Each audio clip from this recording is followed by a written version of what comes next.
Good evening అందరికీ. Duty అయిపోయింది, బయలుదేరాను ఇప్పుడే.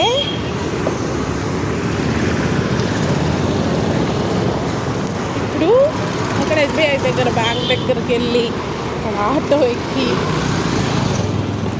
సత్యం థియేటర్ దగ్గర దిగి మైత్రివనంలో నడవాల్సి వస్తుందండి.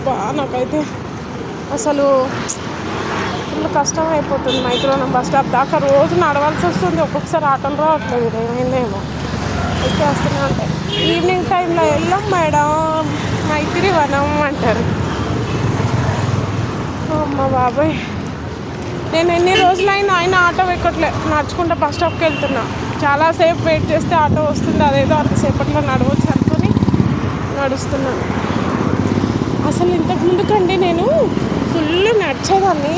ఈ మధ్య నాకు బ్లడ్ తక్కువ ఉండి హెల్త్ బాగోలేక ఊరికే కళ్ళు తిరిగి పడిపోవడం, అందుకనే కొంచెం సేపన్నా నడుస్తానులే, ఎక్కువసేపు నడవకుండా కొంచెం దూరం ఆటో ఎక్కి దిగుదాం.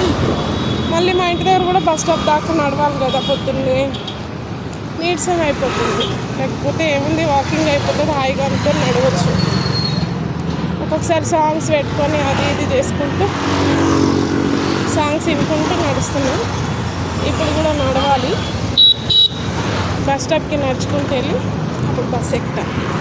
ఇంటికి వెళ్ళినాక కుకింగ్ చేసి ఏంటో వీడియో పెడతాను. మీరంతా ఏం చేస్తారో కామెంట్ చేయండి, లైక్ చేయండి ప్లీజ్. నా ఛానల్ని ఫాలో అవ్వండి. ఇంతకు ముందుకు హాయిగా 2K అయింది నా యూట్యూబ్. ఫోన్లో గూగుల్ పే రాక, ఫోన్పే రాక నేనేదో నొక్కిస్తానండి, అది పోయింది. చాలా బాధపడ్డా నేను, తెలుసా. అసలు లైఫ్లో దానికోసం బాధపడ్డా అనుకోలేదు, అసలు బాధపడ్డా. లైఫ్లో చాలా అంటే ప్రతి చిన్నప్పటి నుంచి ఇప్పటిదాకా బాధపడే రోజులు ఎక్కువే వచ్చినాయి. అందుకే నాకు అలవాటు, ఏదైనా మనం మంచిగా అనుకోవాలని. కష్టాలు అనేటివి అలవాటే. సో మీరంతా ఏం చేస్తారో కామెంట్ చేయండి. మళ్ళీ మాట్లాడతా, బాయ్.